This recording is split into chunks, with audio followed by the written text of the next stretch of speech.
10 is planning and development. There's a single decision there that Councillor Evans will introduce while Councillor Price makes his way to the seat. Thank you, Leader. Members might recall during development of the local borough plan and development in fact of the two supporting design SPDs for Wellbourne and the rest of the borough, we established member working groups.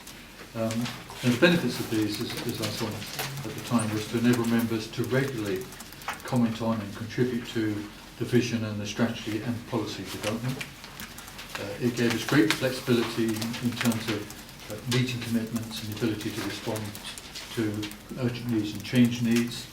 There was broad member participation, and we did allow considerable flexibility in terms of deputies if an individual member couldn't attend a meeting.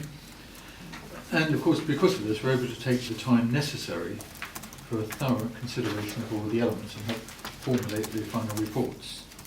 In terms of accountability, there were some initial concerns in terms of public awareness, but in no way by running these member working groups did we lessen presentation of proposals at public meetings or the public consultation process. That still took place as it would have done, but it took place with the benefit of much more consideration of the reports before they were finally published.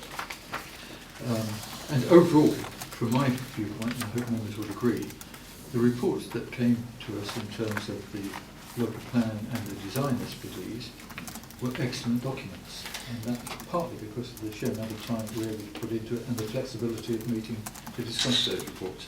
So what I'm proposing, Mr. Chairman, is that we follow this approach with the current borough plan update and establish similar member working groups to contribute to, first of all, the aspect that's dealing with Fareham Town Centre regeneration strategy, secondly with the Portchester District Centre regeneration strategy, and thirdly with the overall local plan review and the different elements that come into that. Membership, I would envisage being a very similar approach to last time, fundamentally Conservative and Liberal Democrat participation, and I would anticipate that the initial meetings would be diary to take place sort of last week of this month, first week of next month, so we can get the whole process off to a good start and an early start. So I'm asking the Executive tonight to agree to authorise me as Executive Member for Planning and Development to make the arrangements to establish those 3 member working groups. Thank you very much. Councillor Price. Thank you, Mr. Chairman. I totally agree with the setting up of the working groups, but where I was in reading the report, where I had difficulty is the membership. The executive member has gone some way to explain that this evening, but I would like to know how many is he actually proposing on each of the 3 groups, and where are they going to be pulled from? That's the issue, which I think is important. I mean, as far as my own in Portchester, I would hope it's the 5 Portchester members, because I think that plus the executive member. I'm not sure when you look at the town centre, how far and wide are you looking at it taking membership for that?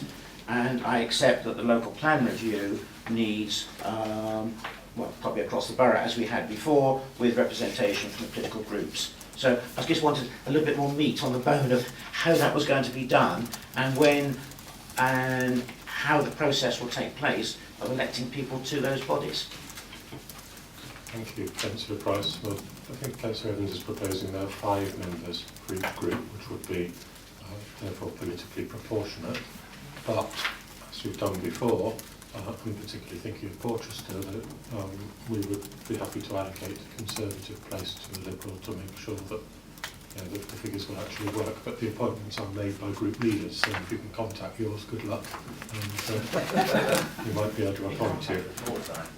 Is it? That's nice for you. Councillor Evans. Thank you, Leader. It's absolutely correct. Fundamentally, we are talking about 5 members per group. As I said earlier, we can be flexible here. In fact, on the local plan review, I may well want to make that 6 in terms of looking at the overall totality of the approach, and no specific ward member representation other than for the Portchester review. And there, you're absolutely correct, we would like at least 2 ward members, and it could well become 3. I would chair each of those meetings, and we will have the chairman of the planning committee also participating in each of those meetings. present chairman of the planning committee is of course a Portchester member anyway. So, but that would be the approach.